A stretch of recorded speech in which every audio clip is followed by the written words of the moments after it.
À tous et à toutes, bonsoir et merci de vous informer par notre canal. Au sommaire, arrivé à Kinshasa pour une mission officielle, Amina Djen Mohamed apporte un message de soutien et de paix à la RDC. La secrétaire générale adjointe de l'ONU en charge des questions de violence en période de conflit a indiqué que l'objectif de l'ONU dans cette mission est de connaître les problèmes de la population congolaise afin de pouvoir intervenir suivant les réalités du moment. Et puis, des voix s'élèvent encore contre la désignation de Joseph Olenga Nkoy à la présidence du CNSA.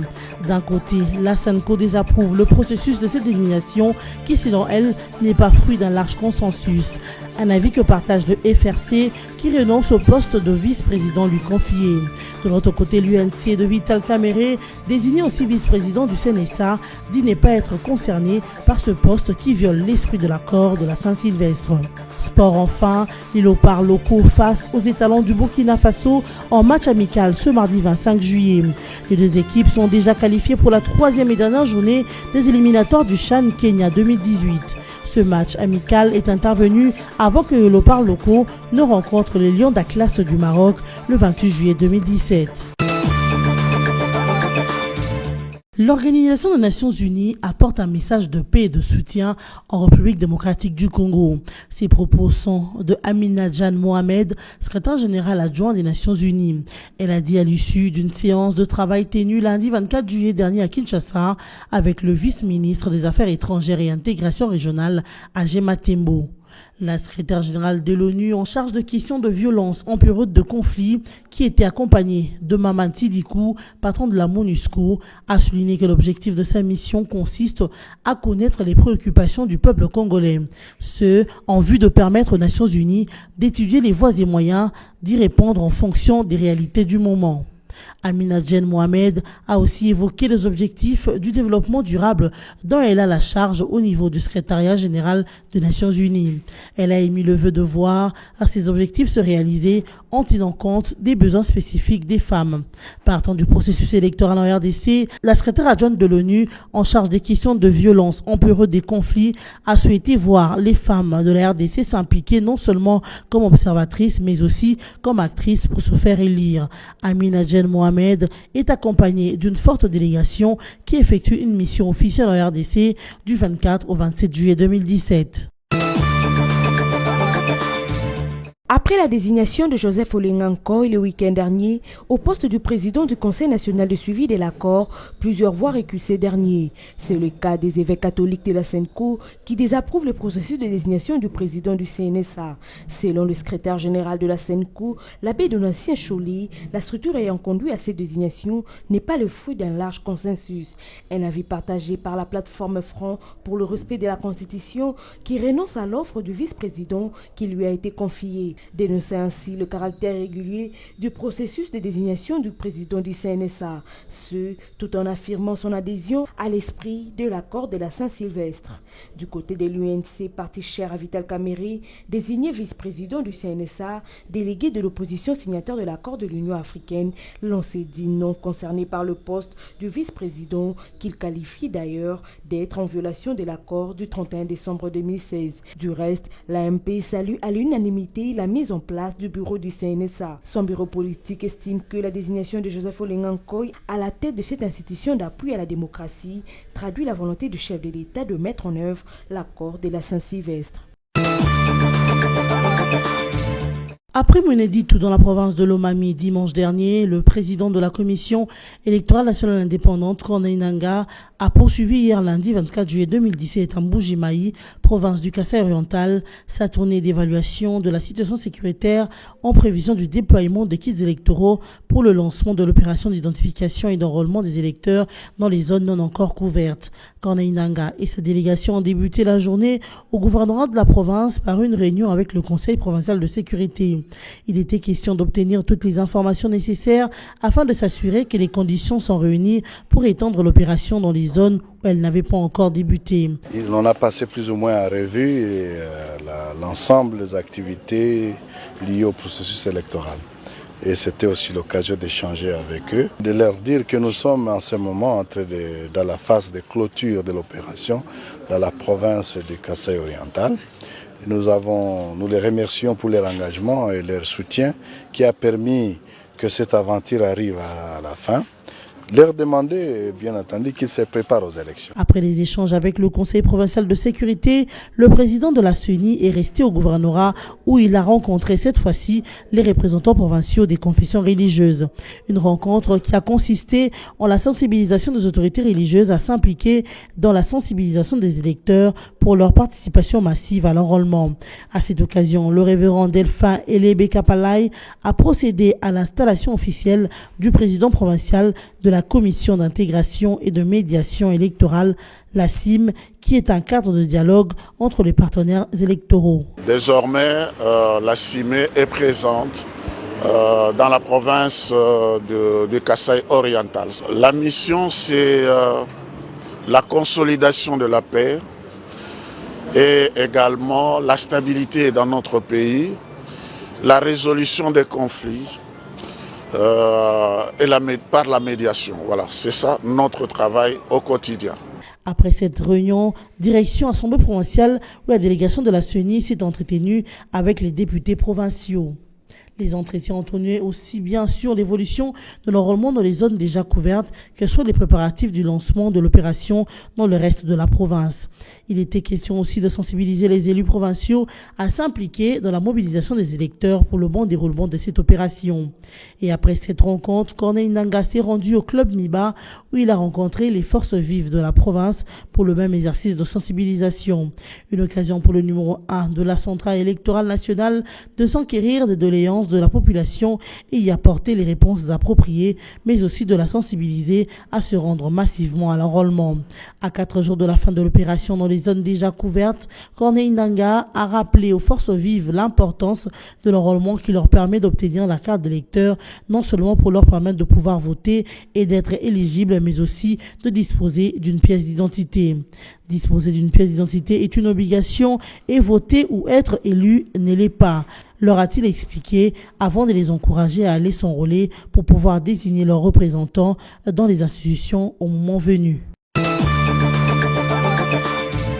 2 semaines après l'enlèvement de 2 prêtres de la paroisse Notre-Dame-des-Anges à Bunyuka dans le territoire de Béni au Nord Kivu, les présumés ravisseurs exigent le dépôt d'une rançon de 200 000 $ pour la libération immédiate de ces derniers.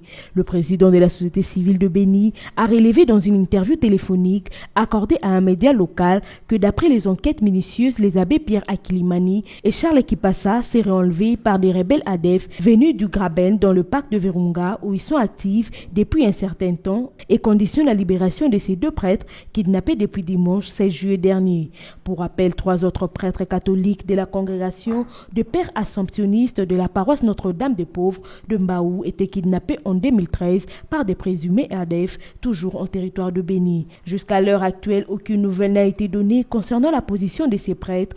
Pourtant, la déposition de certains rebelles présumés ADF à l'audience publique a prouvé que les 3 pères seraient déjà morts. Cependant, pour éviter que le même sort ne se répète, quant aux prêtres portés disparus depuis le 16 juillet, le président des forces vives de Bachou, Mumbere Wange Viroger, a sensibilisé la population de Béni, après une série de journées villes mortes, de passer aux actions de grande envergure autour d'un dialogue social pour parler de l'insécurité qui sévit dans cette chefferie. En dépit de toutes les options prises par les membres de la société civile de Béni pour exiger la libération des prêtres kidnappés, leurs présumés ravisseurs demeurent par contre téméraires à leur décision autour de la rançon exigée. La localité de Miriki, située à une vingtaine de kilomètres à l'ouest de Kanyabayonga, dans la province de Nord Kivu, s'est vidée de ses occupants. Une situation due aux affrontements qui ont opposé les miliciens Mai Mai Mazembe aux combattants du groupe Ndumba Defense of Congo, NDC en sigle, depuis le lundi 24 juillet dernier. La plupart de ses habitants ont abandonné leurs maisons pour trouver refuge dans les cités voisines. D'après certaines sources sur place, la localité de Miriki est actuellement occupée par les miliciens du NDC après des violents combats qui les ont opposés au Mai Mai Mazembe. Face à cette situation, les notables du territoire de Lubero ont demandé aux forces armées de la RDC d'intervenir dans cette région pour assurer la sécurité des civils et de leurs biens. De son côté, le porte-parole des opérations Sokola en Sud, le lieutenant Gilles Ngongo, a assuré cependant que l'armée a pris des dispositions pour une contre-offensive en vue de reprendre les contrôles de la localité de Miriki au nord Kivu. C'est dans le but de lutter contre le terrorisme et le flux migratoire libyen que le chef du gouvernement de Tripoli, Fayez al-Sarraj, et le maréchal Khalifa Haftar, un officier libyen, se sont rencontrés près de Paris le mardi 25 juillet 2017. Une rencontre qui s'est tenue sous l'égide du président français Emmanuel Macron, qui a fait du dossier libyen une de ses priorités dans l'espoir d'obtenir un engagement entre les frères ennemis libyens, une façon de sortir la Libye du chaos. Après avoir été reçus tour à tour par les présidents français, les deux rivaux libyens ont pris part à une réunion tripartite en présence du nouvel émissaire de l'ONU pour la Libye, Ghassa Salamé, qui prendra ses fonctions cette semaine. Il sied de signaler que Fayez al-Sarraj, chef du fragile gouvernement d'union nationale libyen, est reconnu par la communauté internationale. Une reconnaissance de légitimité contestée par Khalifa Haftar, qui serait à la base de cette crise libyenne. Il faut cependant noter que cet tête-à-tête entre Fayez al-Sarraj et Khalifa Haftar est le fruit des efforts du ministre français des Affaires étrangères, Jean-Yves Le Drian, qui a estimé qu'il était impossible de lutter contre le terrorisme dans les pays du Sahel et du Sahara sans stabiliser la Libye. Sinon, l'implication de la France se justifie par le fait qu'elle est considérée comme un des responsables du chaos libyen, ce qui est une opportunité pour cette dernière de se rattraper et de rétablir ses relations diplomatiques avec la Libye. Les léopards locaux ont croisé ce lundi 24 juillet 2017 les étalons de Burkina Faso, qualifiés également pour la troisième et dernière journée des éliminatoires du championnat d'Afrique des Nations CHAN Kenya 2018. Une rencontre qui s'inscrit dans les comptes de leur premier match amical avant qu'ils ne rencontrent les Lions d'Atlas du Maroc le vendredi 28 juillet prochain. Ce, après leur arrivée le lundi 24 juillet à Rabat au Maroc pour leur stage de préparation. Sinon, il faut noter que sur les 25 joueurs convoqués par les sélectionneurs Mouni Zahira, 17 seulement ont fait ce déplacement jusqu'à 16 jours. Parmi les 8 qui devraient rejoindre le groupe, 4 sont du tout-puissant Mazembe, à savoir Trésor Potomabi, Deyo Kanda, Jos Isamampeko et Matampi Vumbolei. Cependant, du côté de la 8e édition des Jeux de la francophonie qui se tient à Abidjan, en Côte d'Ivoire, les Léopards U20 se sont relancés dans la compétition en battant l'équipe d'Haïti par un score étriqué d'un but à 0. L'unique but de la partie est l'œuvre de Dido Chisuku Zembele à la 83e minute de jeu, après avoir été battu le samedi 22 juillet dernier par le Canada, toujours sur un score de 0 but contre 1. Le rappel de titre, arrivé à Kinshasa pour une mission officielle, Aminadjan Mohamed apporte un message de soutien et de paix à la RDC. La secrétaire générale adjointe de l'ONU en charge des questions de violence en période de conflit a indiqué que l'objectif de l'ONU dans cette mission est de connaître les problèmes de la population congolaise afin de pouvoir intervenir suivant les réalités du moment. Et puis, des voix s'élèvent encore contre la désignation de Joseph Olenga Nkoy à la présidence du CNSA. D'un côté, la SENCO désapprouve le processus de cette désignation qui, selon elle, n'est pas fruit d'un large consensus. Un avis que partage le FRC qui renonce au poste de vice-président lui confié. De l'autre côté, l'UNC de Vital Kamere, désigné aussi vice-président du CNSA, dit ne pas être concerné par ce poste qui viole l'esprit de l'accord de la Saint-Sylvestre. Sport enfin, les léopards locaux face aux étalons du Burkina Faso en match amical ce mardi 25 juillet. Les deux équipes sont déjà qualifiées pour la troisième et dernière journée des éliminatoires du CHAN Kenya 2018. Ce match amical est intervenu avant que les léopards locaux ne rencontrent les Lions d'Atlas du Maroc le 28 juillet 2017. Fin de cette session d'information. Merci de votre attention soutenue.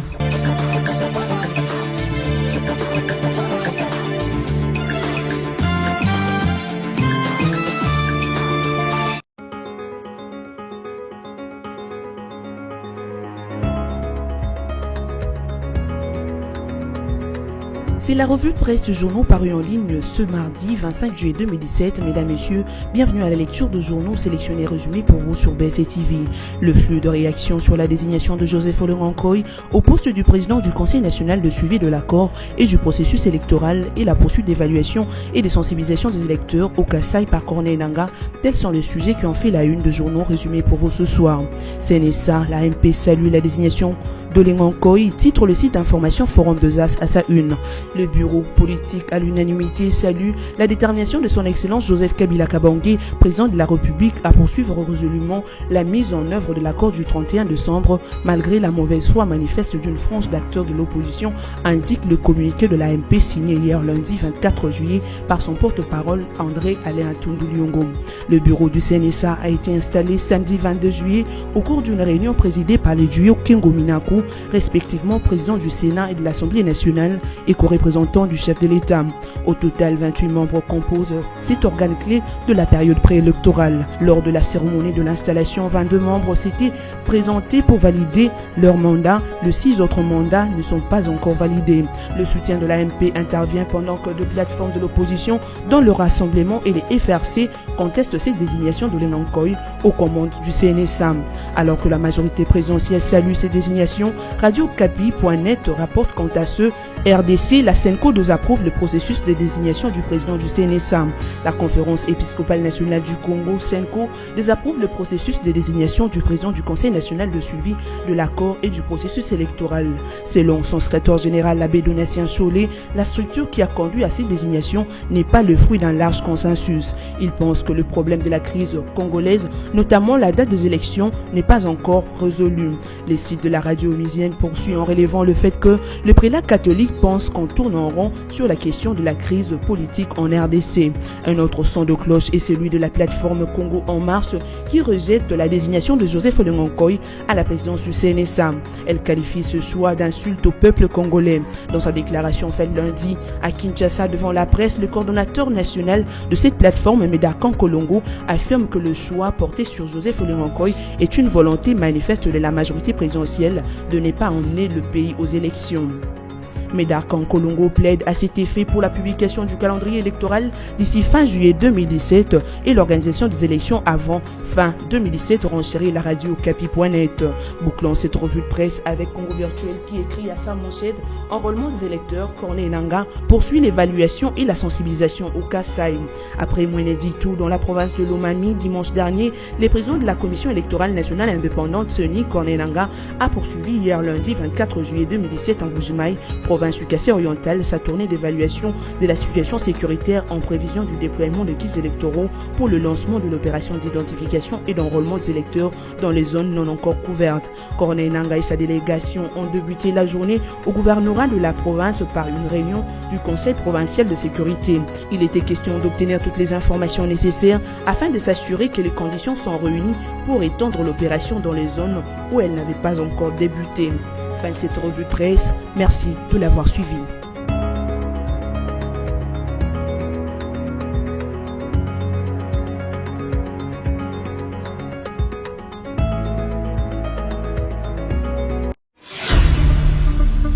Congo Panorama, votre magazine d'actualité est de nouveau dans vos bacs, dans sa 24e édition, toujours aussi riche que diversifiée. Découvrez nos rubriques telles que la coopération et la diplomatie avec Joseph Kabila et Al-Sisi qui renforcent l'axe Kinshasa-Le Caire.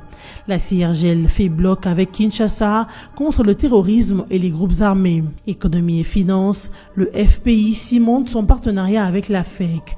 Henri Avmoulang stimule les opérateurs économiques de l'Est. Société, premières opérations à cœur ouvert réussies à Kinshasa. Sonas, Carole Aguito loue les efforts du personnel féminin. Congo Panorama, c'est surtout la une. Kabila pacifie le Kasaï. Votre magazine revient sur toute la tournée du chef de l'État dans le Kasaï pour la consolidation de la paix et le réconfort des populations éplorées. Découvrez également notre dossier élections. Élections, c'est parti. Ou encore les avis encourageants de l'OIF sur la CENI. Kabila, droit dans ses bottes. Infrastructure, la voirie de Kinshasa en pleine cure de réhabilitation avec l'OVD qui fluidifie la circulation et la CGT à fond sur les grands axes. En politique, élections apaisées, le garant s'est assumé. Joseph Kabila, les élections auront bel et bien lieu. Enfin, l'éditorial de Congo Panorama 24 avec Yvo Ramazani. Il a palpé. L'éditorialiste revisite le parcours pacificateur du président de la République et constate qu'à chaque menace contre la paix, il s'est toujours rendu à la rencontre des populations pour écouter et apporter des solutions. Et la situation au Kasaï n'a pas fait exception. Congo Panorama, s'investir pour un Congo émergent. Congo Panorama, toute l'actualité à votre portée.